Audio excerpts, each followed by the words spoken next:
asalaamaaleykum wa rahmatullah mbokk yi ci weeri koor lañ ne bu ma ci gisee dara lu ñagas sañ naa koo wax ndax diine la seen gémmiñ yi lu ngeen ñu dimbali ngir yàlla ngeen koy raxas waxtaane woon naa ko kooru daaw waaye fa mel ni déggu leen ma moo tax danaa ko waxaat. yaramu doomi aadama fa bëri ay pax te pax wu ne rek ak noo koy neetawaaye yéen nag comme que amu leen xel nañ wax mel ni kuy wax ak gune gu xàmmee agut lii wër nii lii gémmiñ la tudd moom ngay lekkee pax wu bari bagaas la ak ay ruq ñun ñi am xel xam nañ ne boo ko toppatoowul fay xesaw yow ak li ngay kann su yëpp xam nga ne boo demee kama day ba pare ngaa war a raabu gémmiñ yi noonu la li ciy jaar ak tëju gi muy tëju moo tax muy xam xet amoon naa kersa sax pour wax ci waaye manuma koo muñ koor gi li ci des fa bari doomu aadama na matul boo xamee xarit wu xam problème mu gémmiñ wax ko nga koy xoo mu ñëw ne ko doom ndey man de maa bañ nga génn nit ñi di la ko jëwi waaye de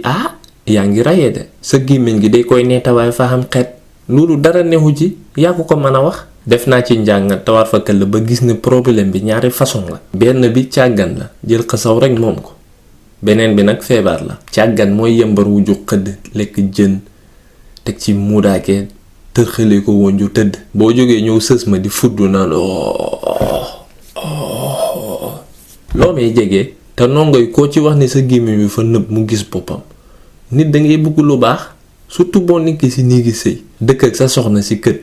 di ko gaas ba jant bi so loolu fa metti. feebar bi nag lu am la am na ñoo xam ne seen yos baroos mënu ci dara. loolu bu la dalee ngay dem hôpital faju Sharab hospital Kanifing dentiste ba fa ne yooyu yëpp fa koy kii jeesi fay daaw fa la dem ñu toppatoon ko ba sam fu mu ne nii waa këtam xam nañ jàmm. te seetlu naa ne bu ngeen deful li ngeen war a def rek ñii ni use diine ji yonente yàlla sallallahu alayhi wa sallam comme mi ne soo ooree sa xiti gémmiñ bi comme perfume si yàlla. yonente bi tamit masta wax bu raxas sa gémmiñ gi yenn yaa jëfandikoo sa xel boo xëddee ba pare buroosul surtout sa làmmiñ wi li ngay lekk mu des sa gémmiñ gi yëpp sa làmmiñ wi lay daru tàllal ko bomb bam set ñi la wër mën a xam jàmm si bés bi. loolu jafewut dimbali leen ñu rek seet si diine la bokk. yenn yàlla nangu suñ koor mais ñu fekkee at yu bari ba idnillah.